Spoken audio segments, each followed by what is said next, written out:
भाजपा के दिग्गज नेता और केंद्रीय गृह राज्य मंत्री नित्यानंद राय उजियारपुर से सांसद हैं। 2024 का चुनाव वो उजियारपुर से नहीं लड़ना चाहते हैं। इसके पीछे की सबसे बड़ी वजह हार का डर सता रहा है। दरअसल आज के इस वीडियो में हम बात करेंगे उजियारपुर लोकसभा क्षेत्र के समीकरण के साथ साथ नित्यानंद राय आखिर क्यों डर रहे हैं, इस पर विस्तार से बातचीत होगी। दरअसल बिहार की उजियारपुर लोकसभा सीट राज्य की हॉट सीटों में से एक मानी जाती है। केंद्रीय मंत्री नित्यानंद राय अभी यहां से सांसद हैं। वे लगातार 2 बार उजियारपुर से चुनाव जीते हैं। साल 2008 के परिसीमन के बाद अस्तित्व में आई इस लोकसभा सीट पर अब तक 3 आम चुनाव हुए। तब से लेकर अब तक यहां एनडीए का ही कब्जा रहा है। साल 2009 में जेडीयू, साल 2014 में और 19 में भाजपा के नित्यानंद राय ने कमल का फूल जो है वो खिलाया। इस सीट पर 2 जाति यादव और कुशवाहा का दबदबा माना जाता है, चूँकि इन दोनों जातियों की सबसे बड़ी आबादी जो है वो इस सीट पर देखने को मिलती है। यह यादव और कुशवाहा बहुल क्षेत्र है।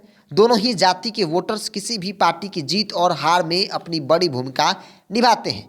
2 बार से सांसद नित्यानंद राय यादव जाति से हैं। इसके अलावा ब्राह्मण, मुस्लिम और अति पिछड़ा वोटर्स की भी संख्या अच्छी खासी है। अब जरा सा 2019 के चुनाव परिणाम को भी समझ लीजिए। पिछले लोकसभा चुनाव में उजियारपुर लोकसभा सीट पर नित्यानंद राय लगातार दूसरी बार चुनाव जीते थे। उन्होंने रालोसपा के उपेंद्र कुशवाहा जो महागठबंधन का हिस्सा थे उनको करीब 2,77,000 वोटों के अंतर से हराया था।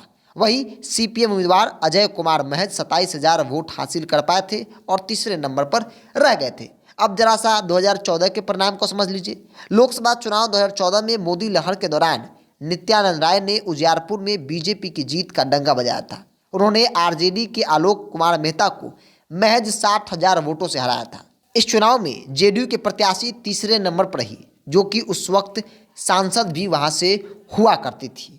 तो साल 2014 के चुनाव में विपक्षी पार्टियां वो बिखरी हुई थी। आरजेडी और जेडीयू अलग अलग चुनाव लड़ रही थी और ऐसे में आरजेडी उम्मीदवार आलोक कुमार मेहता महज 60 वोटों से भाजपा के नित्यानंद राय से चुनाव हारे थे, वो भी मोदी लहर में। 19 के चुनाव में नीतीश कुमार एनडीए का हिस्सा थे और उपेंद्र कुशवाहा महागठबंधन में थे। उपेंद्र कुशवाहा को एनडीए ने भारतीय जनता पार्टी नित्यानंद राय ने 2,77,000 वोटों से हराया था। लेकिन साल 2024 के रन से पहले राजनीतिक गलियारों में चर्चा है कि वहाँ के समीकरण बिल्कुल ही बदल गए हैं। चूँकि राजद और जदयू एक साथ आ गई है, कांग्रेस का भी समर्थन है, वामदल भी काफ़ी मजबूत है उस सीट पर। तो ऐसे में अगर विपक्षी गठबंधन एक साथ मिलकर उजियारपुर में भी उम्मीदवार देती है तो फिर नित्यानंद राय जैसे दिग्गज नेताओं के लिए चुनाव में हार का सामना करना कोई बड़ी बात नहीं हो जाती है।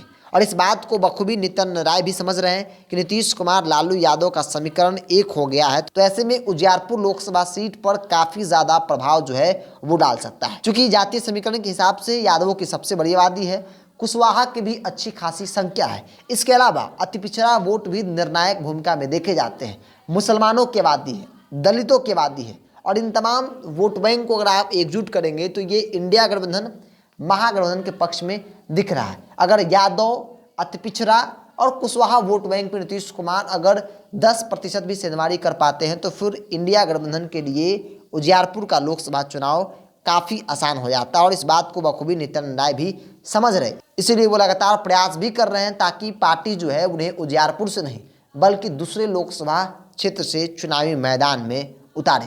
बहरहाल आपकी क्या राय है इस विषय को लेकर, अपनी राय को कमेंट्स बॉक्स में रखिए। अगर आप अपने चैनल को यूट्यूब पर देख रहे हैं तो सब्सक्राइब कर लीजिए, फेसबुक पर देख रहे हैं तो पेज को लाइक और फॉलो कर लीजिए।